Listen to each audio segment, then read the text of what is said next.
नमस्कार, SPN9 news में आपका स्वागत है। मैं हूं आपके साथ दिनेश कुमार। बात करेंगे महाराष्ट्र की राजनीति की। महाराष्ट्र की राजनीति में सियासी भूचाल आता हुआ नजर आ रहा है। एक तरफ जहां महाराष्ट्र में बीजेपी और एकनाथ शिंदे अजित पवार गुट की सरकार चल रही है। इस वक्त चंद महीनों में ही महाराष्ट्र में विधानसभा के चुनाव होने वाले हैं। हालांकि कार्यकाल पूरा हो चुका है, लेकिन हरियाणा और जम्मू कश्मीर के चुनाव संपन्न होने के बाद ये खबरें सामने आ रही हैं कि महाराष्ट्र के चुनाव का ऐलान चुनाव आयोग करता हुआ नजर आएगा। लेकिन इस बीच खबर ये भी सामने आ रही है कि बीजेपी के साथ बने रहने को लेकर एकनाथ शिंदे और यहाँ पर अजित पवार खुश नजर नहीं आ रहे। आरएसएस भी बीजेपी की इस कार्यशैली से नाखुश दिखाई दे रहा है। आरएसएस का एक सम्मेलन पिछले दिनों हुआ महाराष्ट्र में, और उस सम्मेलन में साफ तौर पर बीजेपी हाईकमान को संदेश दिया गया कि भाई जो अजित पवार हमारे से विपरीत विचारधारा के हैं, हमारे से विपरीत विचारधारा से संबंध रखते हैं, उनको आप किस आधार पर यहाँ चुनावी मैदान में जिम्मेदारियां तय करने के लिए सहयोग देते हुए नजर आ रहे हैं। अजित पवार की पार्टी को विधानसभा में साइडलाइन करने की बात आरएसएस करता हुआ नजर आ रहा है। ऐसे में क्या महाराष्ट्र में बड़ा झटका बीजेपी के लिए हो सकता है, क्योंकि अकेले दम पर चुनाव लड़ना और सरकार बनाना यहाँ पर बीजेपी के लिए संभव दिखाई नहीं देता है।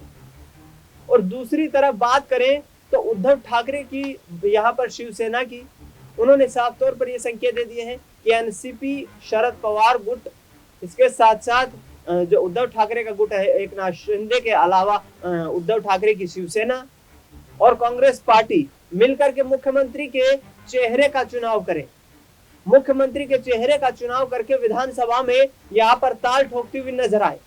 और उद्धव ठाकरे ने कहा है कि इंडिया गठबंधन को उनका पुरजोर सहयोग समर्थन रहेगा।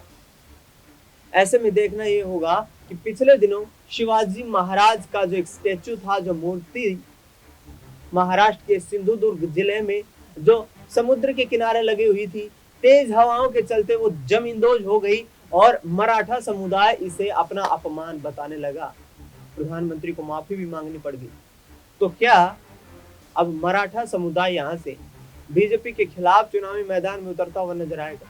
क्योंकि आरक्षण की मांग को लेकर भी पिछले लंबे समय से आंदोलन चल रहे हैं, बार बार मांग उठ रही है। और ऐसे में महाराष्ट्र में यदि भारतीय जनता पार्टी की सरकार यहाँ पर जो सहयोगी दलों के साथ मिलकर के पूरा राजनीतिक समीकरण नहीं बना पाती है, तो फिर एकनाथ शिंदे के लिए मुश्किलें खड़ी हो सकती हैं।